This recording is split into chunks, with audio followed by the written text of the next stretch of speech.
ಕೈಕೊಟ್ಟ ಮುಂಗಾರು ಬರದ ಪರಿಸ್ಥಿತಿಯಲ್ಲಿ ರೈತರು ಇದರ ನಡುವೆ ಗಾಯದ ಮೇಲೆ ಬರೆ ಎಂಬಂತೆ ಇದೀಗ ಮತ್ತೆ ತಮಿಳುನಾಡು ರಾಜ್ಯಕ್ಕೆ ಕರ್ನಾಟಕ ರಾಜ್ಯ ನೀರು ಹರಿಸುವಂತೆ CWRC ಆದೇಶವನ್ನ ಕೊಟ್ಟಿದೆ. ಈ ವಿಚಾರಕ್ಕೆ ಸಂಬಂಧಪಟ್ಟಂತೆ ಪ್ರವೀಣ್ ಶೆಟ್ಟಿ ಅವರು ನಮ್ಮ ಜೊತೆಗಿದ್ದಾರೆ, ಅವ್ರನ್ನ ಮಾತಾಡಿಸ್ತಾ ಹೋಗ್ತೇನೆ.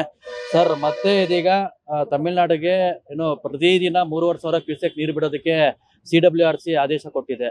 ಏನ್ ಹೇಳ್ತೀರಿ ಸರ್? ಇವತ್ತು ಕನ್ನಡಿಗರಿಗೆ ಕರಾಳ ದಿನ ಅಂದ್ರೆ ತಪ್ಪಾಗಲ್ಲ.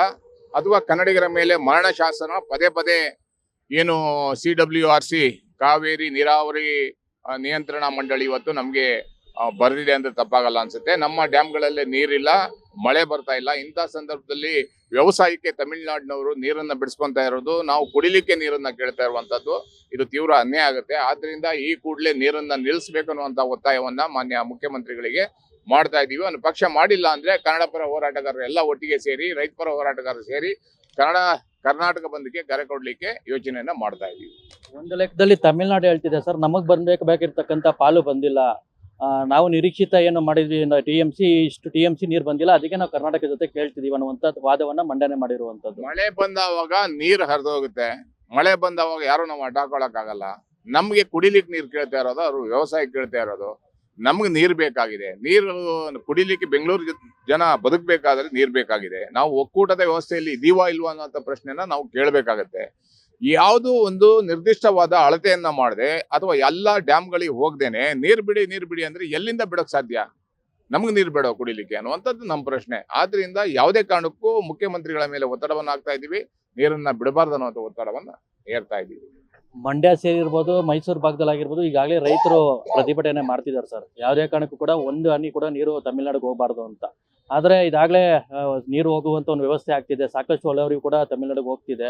ಇದ್ರ ನಡುವೆ ರೈತರು ಕಂಗಾಲಾಗಿದ್ದಾರೆ ಸರ್, ಯಾಕಂದ್ರೆ ಬರದ ಛಾಯೆ ಒಂದು ಕಡೆ, ಇದ್ರ ನಡುವೆ ಗಾಯದ ಮೇಲೆ ಬರೆ ಎಂಬಂತೆ ಈಗ ನೀರು ಹೋಗ್ತಿರುವಂತದ್ದು. ಖಂಡಿತವಾಗ್ಲೂ ನೀರನ್ನ ತಡಿಬೇಕನ್ನುವಂತ ಒತ್ತಾಯವನ್ನ ಮಾಡ್ತಾ ಇದೀವಿ. ಯಾವುದೇ ಕಾರಣಕ್ಕೂ ನೀರು ಬಿಡಬಾರದು. ನಮ್ಮ ಹತ್ರ ನೀರು ಶೇಖರಣೆ ಇದ್ದವಾಗ ಖಂಡಿತವಾಗ್ಲೂ ಬಿಟ್ಟಿದೀವಿ.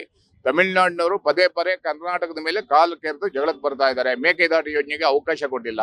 ಇಂಥ ಸಂದರ್ಭದಲ್ಲಿ ಮಾನ್ಯ ಮುಖ್ಯಮಂತ್ರಿಗಳು ಅಧಿಕಾರ ಓದುವ ಚಿಂತೆ ಇಲ್ಲ, ನೀರನ್ನ ಬಿಡಬಾರ್ದು ಅನ್ನುವಂತ ಗಟ್ಟಿ ನಿರ್ಧಾರವನ್ನ ತಗೋಬೇಕನ್ನುವಂತ ಒತ್ತಾಯವನ್ನ ಮಾಡ್ತಾ ಇದೀವಿ. ತಮಿಳುನಾಡಿನ ಚಿದಂಬರಂ ಬಳಿ ಸುಮ್ಮನೆ ಹೋಗ್ತಾ ಇದೆ ಸರ್, ವ್ಯರ್ಥವಾಗಿ ಹೋಗ್ತಿದೆ. ಸಮುದ್ರ ನೀರು ಸೇರ್ತಿದೆ, ಕಾವೇರಿ ನೀರು ಬೇಕು ಅಂತಾರೆ, ಸಮುದ್ರ ಸುಮ್ಮನೆ ವ್ಯರ್ಥವಾಗಿ ಪೋಲಾಗ್ತಿದೆ. ಇದ್ರ ಬಗ್ಗೆ ಏನ್ ಹೇಳ್ತೀರಿ? ನಮ್ಮ ಅಧಿಕಾರಿಗಳ ನಿರ್ಲಕ್ಷ್ಯ, ನಮ್ಮ ರಾಜಕಾರಣಿಗಳ ಗಾಢ ನಿದ್ರೆ, ಅಧಿಕಾರದ ಆಶೆಗೆ 3 ದಿನದಿಂದ ದಿಲ್ಲಿಯಲ್ಲಿ ಕೂತಿದ್ದಾರೆ. ಕಾವೇರಿ ನೀರಿನ ಬಗ್ಗೆ ಯಾರು ಸಹ ಸರಿಯಾದ ಮಾಹಿತಿ ವರದಿಯನ್ನ ಕೊಡದೇನೆ ನಮ್ಗೆ ನಿರಂತರವಾಗಿ ಅನ್ಯಾಯ ಆಗ್ತಾ ಇದೆ, ನಮ್ಮ ಹಣ ಪೋಲಾಗ್ತಾ ಇದೆ.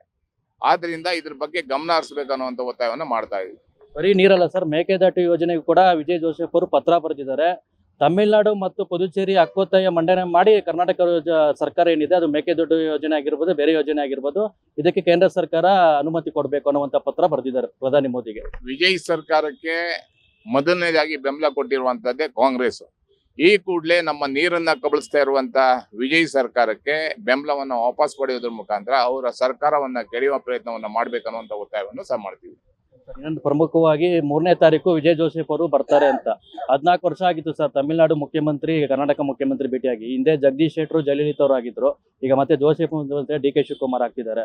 ಲಾಜಿಕಲ್ ಎಂಡ್ ಹೋಗುತ್ತೆ ಸರ್, ಸಂಧಾನ ಸೂತ್ರ ಏನಾದ್ರು ಪಠನೆ ಮಾಡ್ತಾರೆ ಕರ್ನಾಟಕದವರು ಅಂತ. ಸಂಧಾನ ಮಾಡಿ ಮೇಕೆದಾಟು ಯೋಜನೆಗೆ ಅವಕಾಶ ಕೊಟ್ಟರು ಒಳ್ಳೇದು, ಇಲ್ಲ ಅಂದ್ರೆ ಕಾವೇರಿ ನೀರನ್ನ ಕೇಳದೆ ಸುಮ್ಮನೆ ಇದ್ರು ಒಳ್ಳೇದು.